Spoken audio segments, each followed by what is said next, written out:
Shaka Senghor, How to Be Free, a proven guide to escaping life's hidden prisons. We spend a lot of time trying to get free. Free from bad habits, dead-end jobs, unfulfilling relationships, and sometimes even our own expectations.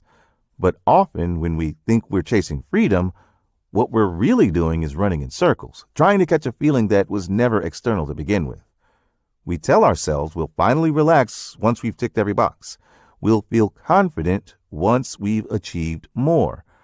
We'll slow down once the pressure lifts. But what if freedom isn't something you earn after the fact?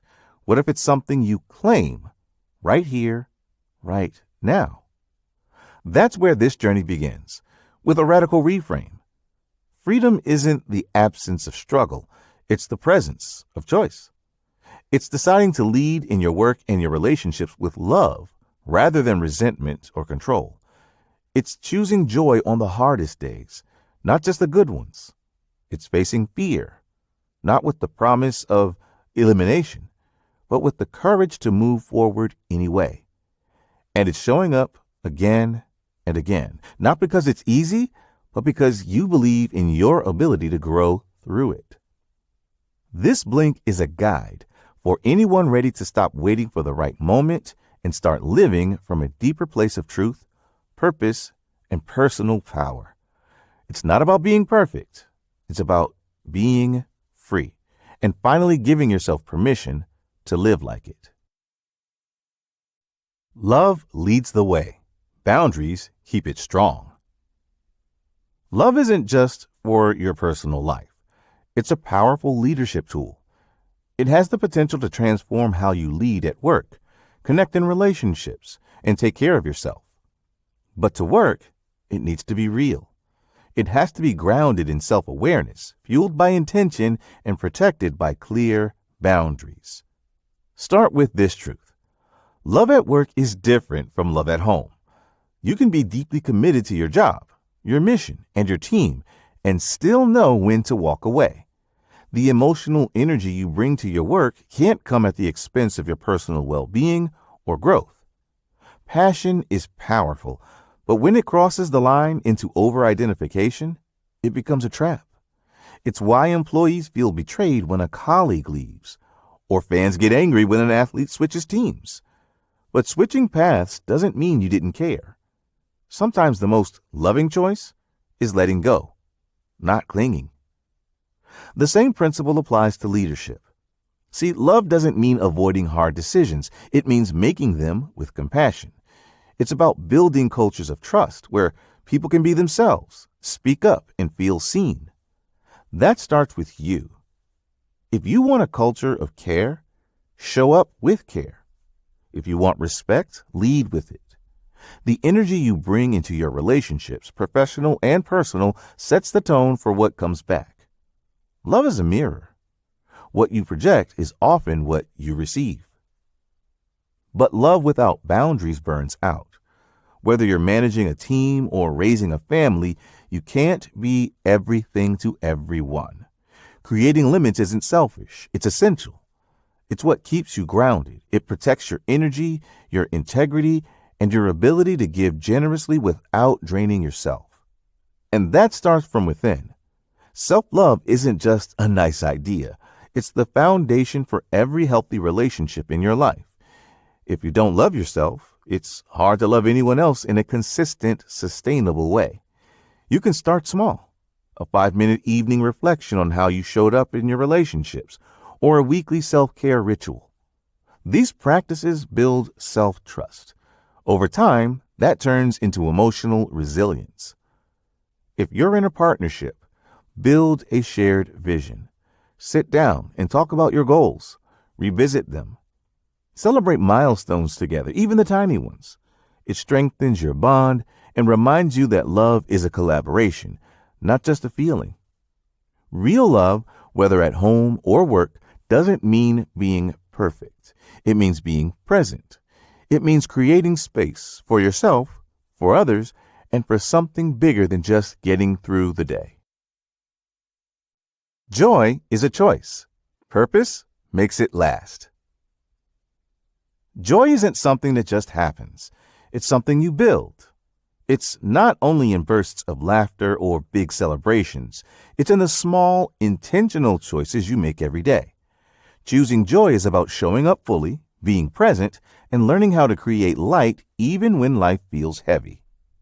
Joy is not the same as fun. Fun is fleeting. Joy sticks. It shows up when you do something that aligns with your values and gives you a sense of purpose. Think of it like moving from the thrill of a party to the satisfaction of building a life that feels right. That shift from fun to fulfillment starts by asking real questions. Does your work light you up? Do your daily routines reflect what matters to you? Are you doing what you're good at, what you love, and what the world needs? If something feels off, don't panic. Just get curious. A useful tool here is the Japanese concept of ikigai. It's a simple but powerful framework. Find the sweet spot where your passion, skills, mission, and profession meet. That's your purpose. And often, it's also your joy. But joy doesn't come only from the big stuff. Some days, healing looks like music turned up loud, a book you can't put down, or a walk outside. Other times, it's about fighting off old trauma or tough memories by staying present and reminding yourself that you're allowed to feel good. In fact, you deserve to. Remember the last time you felt joy in your bones? Who were you with? What were you doing? Use those moments as a blueprint. Build more of them into your life on purpose. Set a joy budget. Carve out some time, energy, or even a bit of money to invest in things that lift you up. Reconnect with the kid in you. What made you lose track of time back then? Try doing more of that. Maybe it's coloring, climbing trees, or riding a bike. It might feel silly at first, but that's the point. Joy loves playfulness. It also loves company. So don't hunt joy alone. Find people who also value lightness and meaning. It could be a dance class, a hiking group, or just a couple of friends who agree to try something new each month. Shared joy is contagious. Joy isn't a reward for working hard or getting everything right. It's part of the work. It's what keeps you going when things get tough. When you live with intention and open yourself up to what truly makes you feel alive, joy finds you every single time. Fear shrinks your world. Courage gives it back. Fear has a sneaky way of taking over. It shows up as hesitation, avoidance, anxiety, and even perfectionism. But the biggest damage it does is internal. It shapes the way you see yourself. And that's why facing fear isn't just about courage. It's about reclaiming your power. Most fears are rooted in stories we tell ourselves. Stories about not being good enough, not smart enough, not lovable enough. That inner voice, the one loaded with shame, self-doubt, and judgment, is often the loudest. It convinces you to stay small. But fear loosens its grip when you name it, examine it, and shift how you respond to it. Start by getting honest. What are you afraid of? Public speaking? Failure? Disappointment? Maybe it's something quieter, like the fear of not living up to your potential. Write it down. Naming it is the first step toward shrinking it. Then, change the story. If you fear public speaking because you worry you'll mess up, reframe that narrative. Everyone messes up. The people who grow are the ones who keep showing up anyway. That's what makes them memorable. Even the most confident voices started out shaky. Another powerful shift is using fear as fuel. When you feel those nerves kick in, don't try to bury them. Redirect that energy.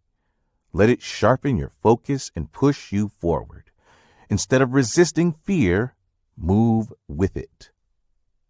One of the biggest breakthroughs comes when you stop tying your self-worth to outcomes. Your value isn't tied to titles, income, or applause. It's about alignment, doing what matters to you, staying true to your values, and showing up with intention. Now ask yourself, if your biggest goals never came true in the way that you imagined them, would your life still matter to you? Would you still feel proud of who you are? If not, it's time to redefine success. Create your own version, one that's rooted in inner fulfillment rather than external approval. Freedom from fear doesn't mean fear disappears. It means fear no longer gets the final say. You learn to live alongside it without letting it run your life. Try this. Next time fear shows up, don't push it away.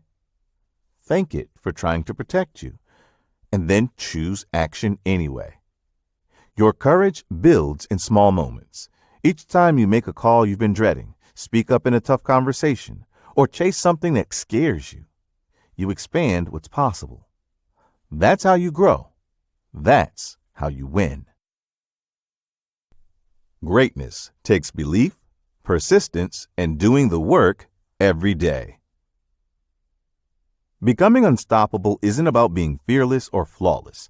It's about being consistent. It's about doing the work even when it's hard, even when you're tired, even when no one's clapping.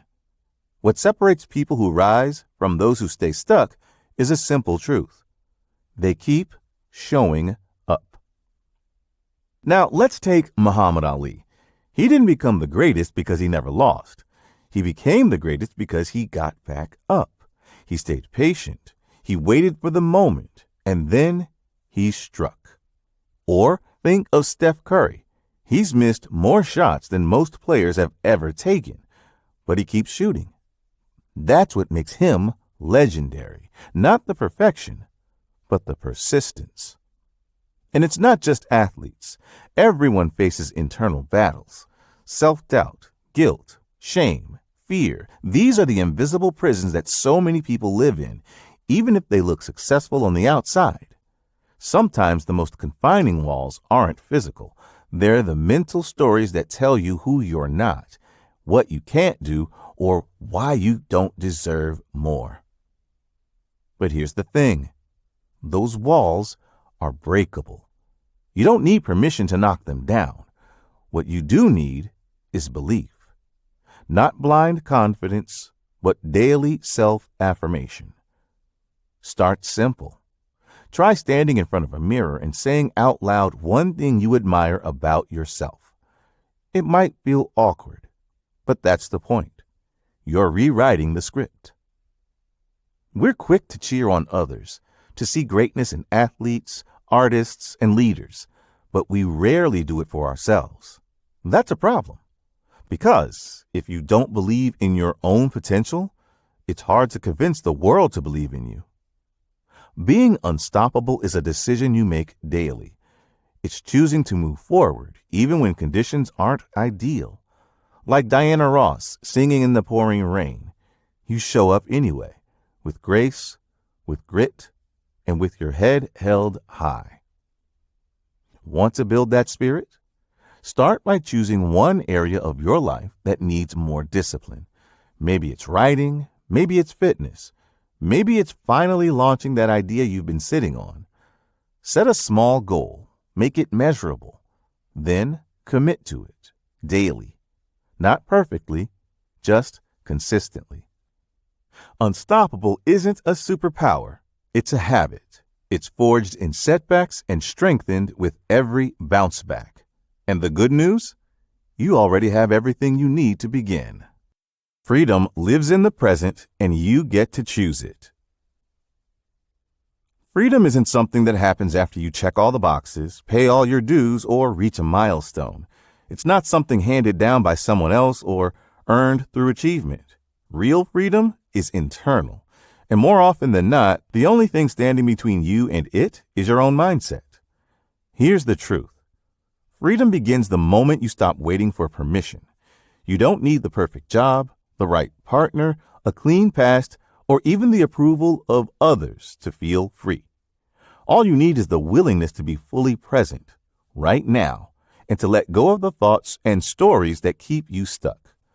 We often think of freedom in big external terms: release from a tough relationship, a bad job, or even actual prison. But the deeper kind of freedom starts inside. It's what happens when you stop replaying the past and worrying about the future.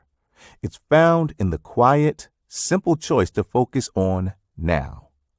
This breath, this moment, this life you're living today. Want a taste of it? Try this. Find a quiet space. Take a deep breath and ask yourself what you're still holding on to. Is it guilt? A failure? Someone else's expectations?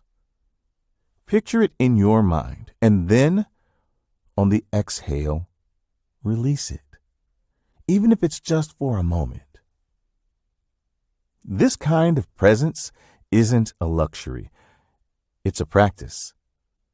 Just like brushing your teeth or checking your emails, you build it into your day. A 2-minute pause between meetings, a walk without your phone, a breath before you respond in a tough conversation. Each of these is a doorway into freedom. And here's the powerful part. Freedom is a choice. At any moment, you can decide to step away from old narratives and open a new one. Think of it like standing between two doors, one that says stay and one that says go. Stay stuck in old patterns or go forward into something lighter and more aligned with who you are becoming. Freedom doesn't mean your problems vanish. It means they no longer define you. It's the shift from carrying weight to moving with lightness. And you'll know you stepped into it when your shoulders drop, your breath deepens, and your mind stops racing. So don't wait for the perfect moment. Claim your freedom now. Live from it. Speak from it. Walk through your day knowing it's yours.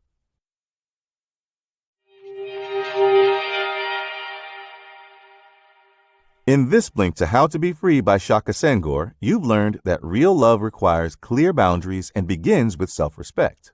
Joy comes from living with purpose, not chasing fleeting moments of fun. Fear loses its power when you name it, face it, and choose action anyway. Progress comes from persistence, showing up daily with discipline, not perfection. Freedom is available in the present moment and begins when you stop waiting for permission and start choosing a life aligned with your values. Okay, that's it for this Blink. We hope you enjoyed it. If you can, please take the time to leave us a rating. We always appreciate your feedback.